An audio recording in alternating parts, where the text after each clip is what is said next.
Okay, they are voting today on the climate change bill that is completely secret and now rumored to be over 1,500 pages. Last time they reported it yesterday, it was 1,300.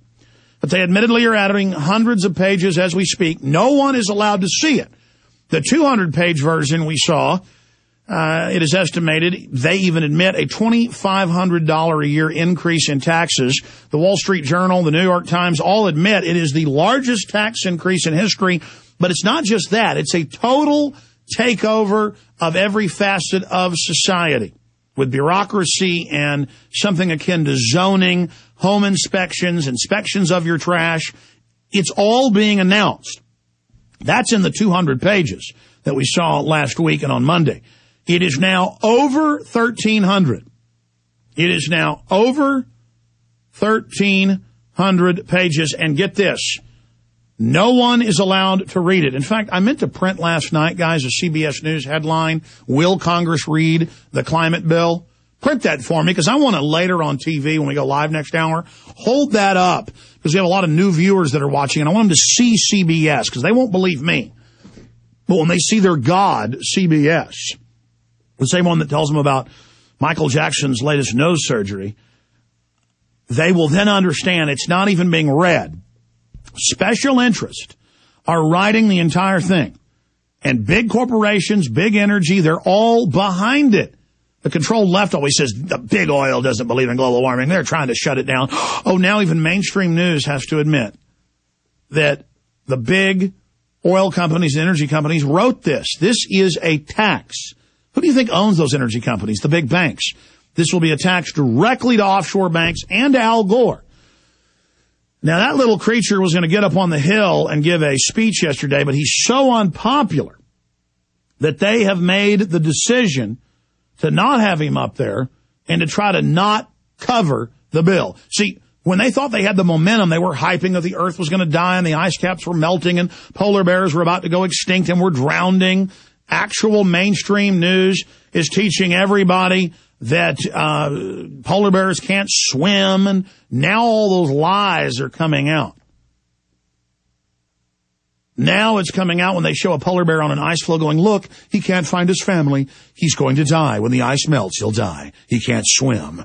That they swim out to the ice floes that are in the spring and summer every year, and that they then hunt seal and smaller whale, beluga, from the floes, and then they swim back. And that polar bear populations in North America have gone up from 34,000 in the last survey to over 44,000. You can pull that number up. Just Google polar bear numbers explode.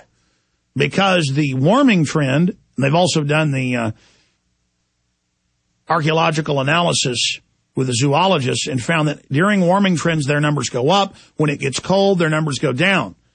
Because when the Arctic warms, there's more life. But unfortunately, it's cooling now, so the numbers will go down.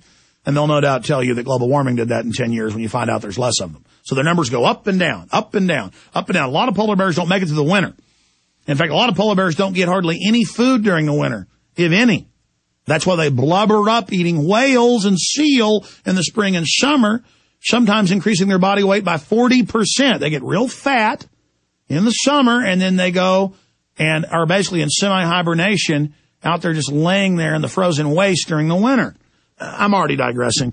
To say that polar bears can't swim is a lie of biblical proportions. But the issue here is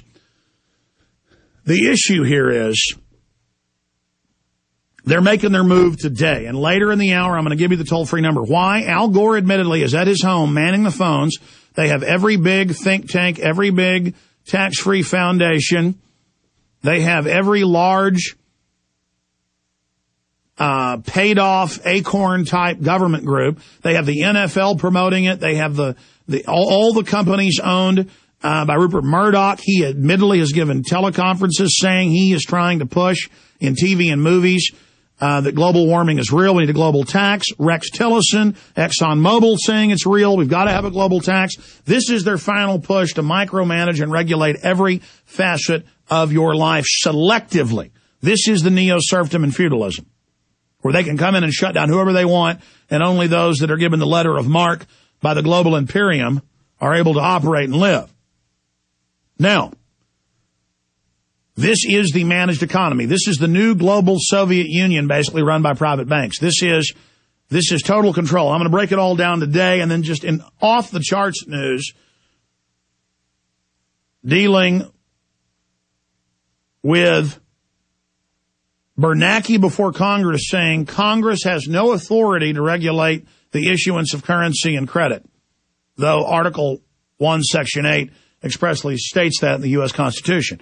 It's a total insult to Congress, to the American people, but it's an insult the American people deserve. I would imagine 1 out of 100 people knows that Congress is over money. So we're going to go over that today. And he calls it a seizure of power, a dictatorial martial law ransacking of America to have Congress audit the Fed. And then he threatens financial terrorism, that our society is going to collapse if this happens. Now listen, now I'm going to go over this.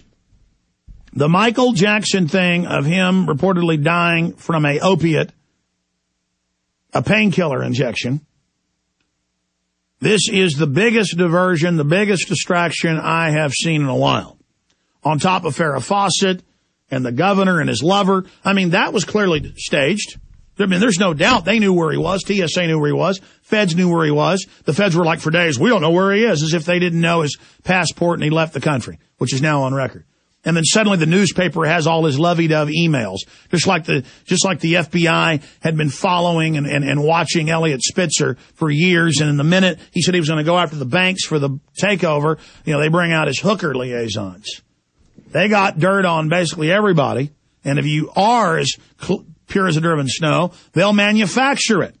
If you do live some pious life, like I got to say I do, they could make something up if they wanted to. They got endless informants and people that'll just lie on the stand. This is how they operate. So they can't get dirt on you. They make it up. They tell Ron Paul, we're going to interview you. Please come to this hotel suite. And he walks in and Sacha Baron Cohen drops his pants and says, have sex with me, and goes chasing him out the door. And the media says, Ron Paul's bad. Doesn't matter. They tricked him and he ran out of the room. He's still bad. See how that works? And the public loves seeing big people torn down. So they say, yeah, Ron Paul's evil. Doesn't matter if he got set up and ran out of the room when Sacha Baron Cohen drops his pants and says, I want to have sex with you. This is how they operate. This is what they do. So understand this. There is almost no news coverage on CNN and Fox about what's really in this climate bill. And instead, everything is now Michael Jackson. And Jaron at 10:05 Central Standard Time was watching TV here in the office coffee room. And I want Jaron Neihart, who works here running the show, doing a great job, to relay to you what he saw today. But we're going to desperately, because we have millions of listeners, give the phone numbers out and try to counter Al Gore and all the big foundations. Now, the phones are busy most of the time, but you can also call the regional office of your congressman and ask them to call the back lines and tell them. You should go to the Capitol today. It's that desperate. I should have done this days ago. Jaron, tell folks what you witnessed this morning. Yeah, about 10:05, I believe the show is called CNN Newsroom. I was flipping around and I landed on that to see any information on this bill. That's what I was actually looking, and it was Michael Jackson all the time. Well, they had Michael Jackson scrolls, Michael Jackson thirds, everything was Michael Jackson. And as soon as I got there, I heard the news anchor say, we're going to cut to the House of Representatives where a congressperson from California was going to observe a moment of silence for Michael Jackson. They then cut to live coverage of the House of Representatives, but they had missed the moment of silence. The person that they aired was actually talking about, and they say the bill name, they say, we're going to discuss H.R. 2454, whatever the title, climate change and and when they said security, they cut it off, went back to the newsroom and goes, I guess we missed the moment of silence for Michael Jackson. But it was out there as a blurb, just a complete misedit that they Burmis made the point that when he was driving through, because I didn't finish the story earlier, when he was driving through a big smoothie chain to get a pomegranate smoothie, the lady was saying a discount if you can basically sing a Michael Jackson song to me, and Burmis wouldn't do it. But he said, imagine if the people at the checkout windows were saying, hey, what about H.R. 2454 bringing us into bondage? I mean, the people pushing the bill say it's going to cost $2,500 a year. But that was when it was 200 pages long. It's over 1,300. They say they've added hundreds more. No one can see it. That in and of itself, they're rushing it through saying no one can see it. They're trying to pass bills for the feds to take over the whole water supply, but you can't get the slaves to stop letting the mainstream media set the agenda and set what's being discussed. Not only that, it took me a half an hour last night to get the bill number. I searched headline after headline, article after article saying biggest tax on the American people. Read the full article. It's not anywhere. It took about 10 articles to find the bill number buried in one article. You can't find information on it. They're just not giving it. And they're always changing it because it came out of conference, earlier this week, and now suddenly they're about to pass it. Says, will Congress read bills before voting? CBS News.